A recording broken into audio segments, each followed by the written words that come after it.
Hey Rotary Swing golfers, welcome back to week number 5 of the 6-week video series, Playing the Best Golf of Your Life. I hope everybody's had some great success over these first 4 weeks. And this week we're going to be talking about the importance of controlling your starting line and how the position of your spine at impact can ultimately affect the path that your club is on. So those of you players that have been battling with possibly some early extension in your golf swing, you want to pay close attention to today's video. So in part 1 of today's video, I'm going to be talking more about the cause and effects. I'm going to be showing you with Flight Scope today on how it can actually shift the path around and change the way the club face is being delivered into the golf ball. And in part 2 of this video, I'm going to show you a really simple drill that a necktie can help you overcome that nagging swing fault of early extension. Let's go ahead and get started now.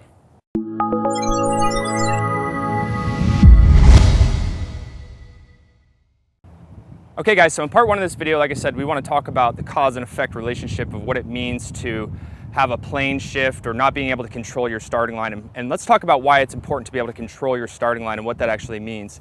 Well, typically we want to have our path is zeroed out as much as possible through the hitting area. We don't want to be too far from the inside, 5, 6, 7 degrees. We don't want to be too far from the outside.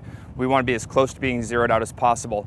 And that's going to allow us, when we start to have good control of the club face, to be able to shape the golf ball as we want. But again, tour players are typically right around 0, maybe up to a degree, one way or the other, as far as their path is concerned. And the path that your golf ball or your club is being delivered on ultimately affects the way that you release the club. So for those players that have been battling with early extension, let's talk a little bit about what that looks like. So when you get up to the top of your swing, okay, and you start to drive really hard off of the trail leg here, you can see what that does. It brings my hips forward, it makes my spine go really vertical. And if you watch what it does to the shaft plane here, okay, you can see that it starts to flatten it quite a bit. Now, what's happening here is now the club is going to be starting to come in more from the inside. Also, one thing that I want you to remember is that when we start to have a plane shift, we have a lot of momentum and a lot of inertia pulling us down and behind us here. And we're not strong enough in our lead wrist to be able to supinate the golf club on our own. So now we're putting the right hand in the driver's seat, which can cause you to either hit a big old flip or you can squeeze your release at the bottom and hit a block. So our goal today is to be able to get the golf club on a good path coming down. That way we start to understand how we can control the starting line, get the club on a good path, and then we can start to control our release. So now let's talk about the cause of this. I said it before, you can see that as I start to work down in my downswing, I'm driving very hard off of my right leg here. Okay, so that's going to be typically the cause. And what this does is it causes your hips to come forward, it causes your body to spin open just a fraction here.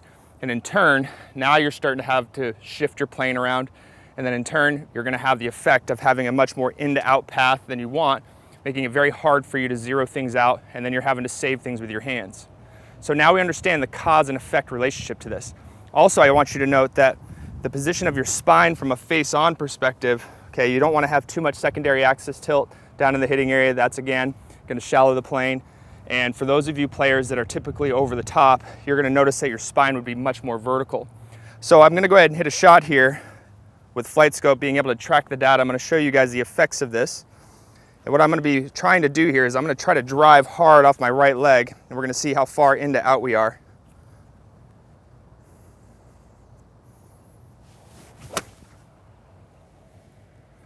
Okay. So it showed me there I had 7 degrees into out, and then I had to close my club face 5 degrees to be able to balance that back out. That's very hard to control in the golf course. So now you can understand the cause and effects to this. So now what we're going to do in part 2 of this video is I'm going to show you a simple little drill here that's going to help you overcome this once and for all.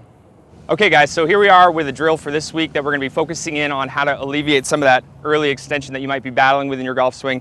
And I've got ahead and got a simple necktie here. I've obviously picked out some pretty wildly clashing colors here, pink on purple. So don't make fun of me at home, but it gives you some good contrast here so you can see what I'm doing. And what I've done here is I've gone ahead and tied just a normal standard knot. And what I want you to do is I want you to be able to adjust your knot based off of your setup position and based off the club that you're going to be hitting. Today I'm going to be hitting a 7-iron. So that when you're in your setup position, the knot is the only thing that's touching your chest. I don't want you to have any part of the tie below the knot laying down the front of your chest here. So the goal here is at your setup position, when you're in your golf posture, and you can see here the wind's blowing a little bit right now, This is the only thing that I can feel touching against my chest, nothing down below it. Now our goal, okay, when we're making our golf swings, after we've shifted our weight to the left, is to not allow anything below the knot to start to drape against our belly here. Okay, we want to keep that completely away from it. Only thing we want to have here is just the knot. And you're going to see that because we're not pushing off of our trail thigh, where the tie would be coming pushed against our chest here, you're going to see that it's much easier to alleviate a lot of that early extension. So I want you guys to do, you know, probably right in the ballpark of 500 reps of this without any golf balls. If you're not going to the range during this process, that's perfectly fine. You can do all 1,000 reps over the week with working on just trying to make sure when you're shifting your weight left, you're going to try to keep that tie down off of your belly. Only thing touching here is just the knot to your chest. So I want you to do lots and lots of reps of that. Okay, so make sure you're shifting left, just like we talked about last week. And your goal is to keep that knot the only thing touching your chest, and you'll see that you'll overcome a lot of that early extension. So let's go ahead and give it a try here now. See if we can get Flight Scope to pick up our data and see if we can zero out our path a little bit better here. Okay, so I need to adjust this just a little bit. Okay, so the knot's the only thing touching my chest.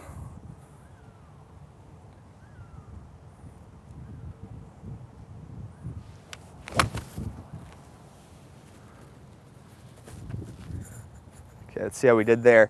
All right, so 1.2 on my path into out there. So much better results by trying to keep the tie off of my chest. That's just giving you a proper feel of what it's like to be able to keep your chest down, your hips back, so that you can start to get your club on a good path and start to be able to control your starting line. Okay guys, so there you have it. Week number 5, we're gonna be working on eliminating a lot of that early extension. I wish you guys some great success with this drill. I know it was a little difficult for me to be able to perform the drill at full speed with the wind really whipping up here and pushing the tie against me.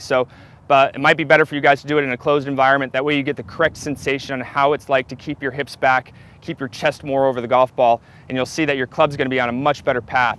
So always feel free to post up your comments below. If you have any questions, feel free to post those up as well. I'll help you out as best I can along the way. Also, do me a favor and click that like button down there for me.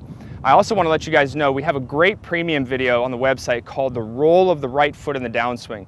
It's one of our members' favorites, and again, it's a video that I use from a private instructional standpoint quite a bit that teaches those players how to use their trail foot in their golf swing as a brake so that we can start to eliminate a lot of that early extension, a lot of that spinning out problems, and also start to increase your club head speed. So if you want to see that video in its entirety, then go ahead and click the link in the description below, or you can go ahead and click on the preview of the video that I'm going to show you here at the end. It's going to take you over to our website, sign up for a free membership. You can watch that video in its entirety free, no questions asked. All right guys, so 1,000 reps this week, tie drill. Make sure you get it in a good spot. Really focus on what it's like to not have your hips coming forward, and you'll start to see that you're going to get your club on a much better path, and that's ultimately going to make you a much more consistent golfer. On the ground and rolled slightly in while hitting shots. So basically what you're looking for is as you come down into impact, this would be an ideal impact here basically with my right foot. Not up off the ground, not moving my knee in. It's going to roll slightly in as I shift my weight and my right leg is passive, a relative